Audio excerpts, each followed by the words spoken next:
किन्नौर में बादल फटने से तबाही हुई है।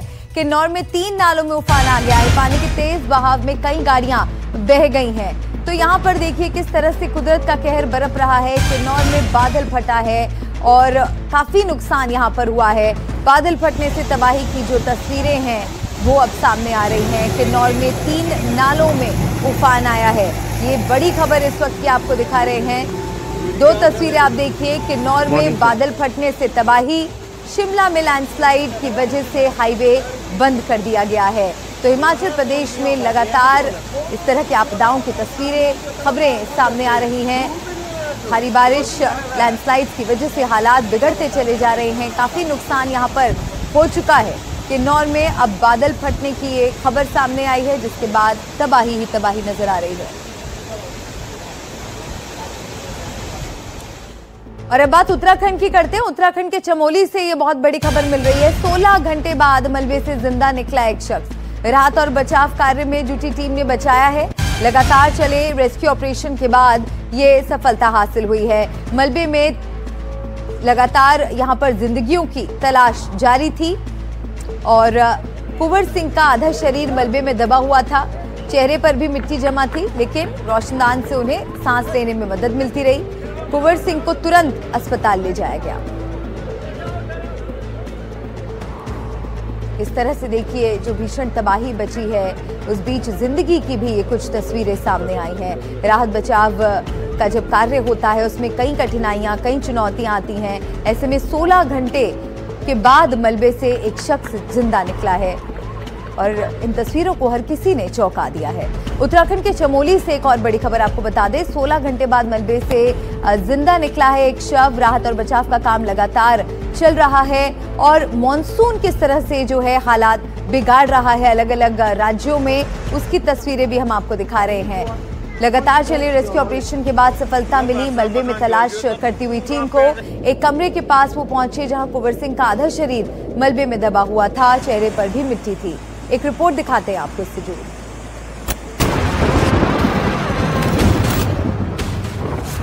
उत्तराखंड में बादल फाड़ तबाही, सैलाब दे रहा खौफनाक गवाही।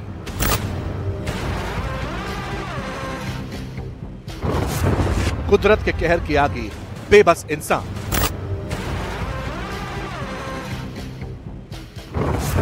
आसमानी आफत से खतरे में जान।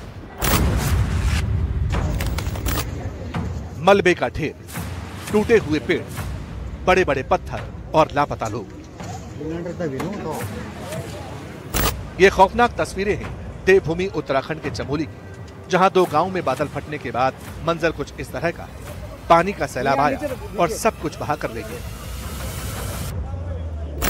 कुदरत का कहर क्या होता है अगर किसी को जानना है तो चमोली के नंदानगर की इन तस्वीरों को देखें। यहाँ टूटे हुए घरों के बीच पानी का उफान बर्बादी की लकीर खींच रहा है और यही सैलाब जब आगे बढ़ता है, अपनी दिशा बदलता है तो सब कुछ तहस नहस कर देता है।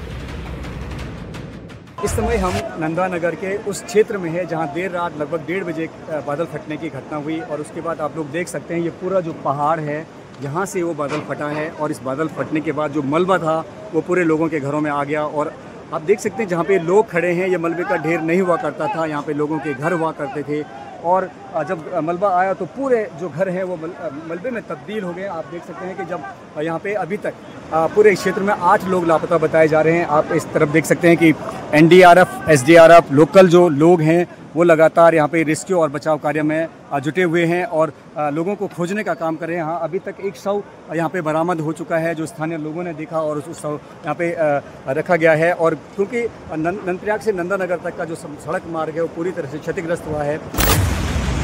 पानी का ये विकराल था, लेकिन जब बादल फटा तो ये बहाव इससे भी ज्यादा था और फिर हाल ये हुआ कि कई घर इस बहाव की चपेट में आ गए। नतीजा ये हुआ कि चमोली जिले के गांव खुत्तरी और थुरमा में भारी नुकसान हुआ। करीब 10 लोग लापता बताए जा रहे हैं। हालांकि पुलिस और प्रशासन की टीम मौके पर पहुंची। रास्ते में मलबा इतना था कि टीम को वहां तक पहुंचने में काफी चुनौतियों का सामना करना पड़ा। फिलहाल लापता लोगों की तलाश जारी है।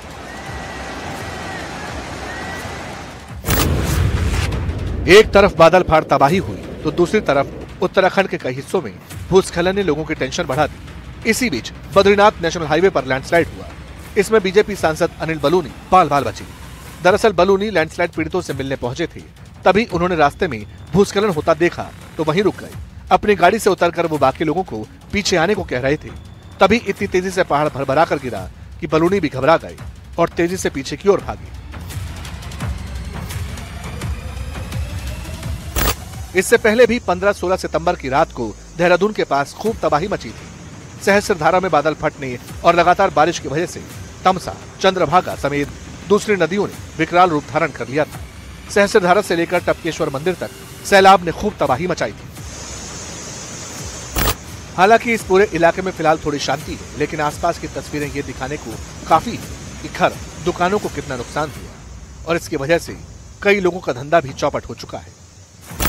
पहले उन तस्वीरों को देख लीजिए जब तमसा नदी में सैलाब की वजह से टपकेश्वर मंदिर डूब सा गया था।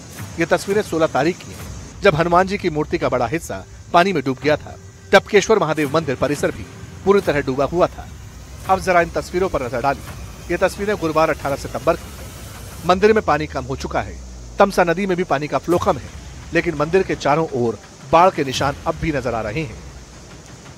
टपकेश्वर महादेव मंदिर में जो 16 तारीख यानी 16 सितंबर की जो तस्वीरें देखी होंगी कि तो वो मूर्ति है हनुमान जी की, उनके गले तक पानी था। यानी अगर नदी से ऊपर का हाइट नापी जाए तो लगभग 25 से 30 फीट पानी था। सामने वैष्णो देवी गुफा है, वो पूरी तरह से डूब चुकी थी।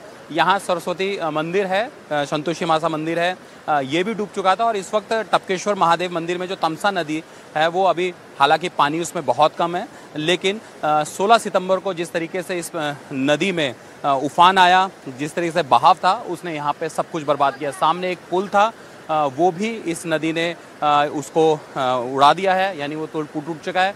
उस तरफ जाने का ये रास्ता था। देहरादून के पास मशहूर टूरिस्ट स्पॉट मसूरी, जिसे क्वीन ऑफ हिल्स भी कहा जाता है, यहाँ भी देहरादून के साथ खूब बर्बादी मची। देहरादून मसूरी रोड पर भारी नुकसान हुआ था। ये कई जगह से टूट चुका है। आप तस्वीरों में देख सकते हैं कि हालात यहाँ क्या है। देहरादून से मसूरी का करीब 35 किलोमीटर का रास्ता कई जगह से क्षतिग्रस्त हो गया। बताया जा रहा है इसी के चलते मसूरी में सैकड़ों सैलानी फंसे हुए हैं। 14 तारीख से फंसे हुए हैं यहाँ पे। हमें तो 15 तारीख को निकलना था यहाँ से, बट बारिश ज़्यादा तेज़ थी ऊपर, इस चक्कर में फिर हम निकल नहीं पाए। फिर दूसरे निकला तो पता पड़ा कि पुल टूटा हुआ है, और वहाँ पे भी मतलब ऐसी कोई हेल्प नहीं करी किसी ने। बोला ठीक है, तो बड़ी परेशानी हुई 2-3 दिन। फिर आज निकले हैं, पता पड़ा कि खुल गया है रास्ता। हालांकि हालात सामान्य करने के लिए लगातार काम जारी है। एक बेली ब्रिज को चालू किया गया है, लेकिन सिर्फ छोटी गाड़ियां और दोपहिया वाहन ही अभी जा सकते हैं।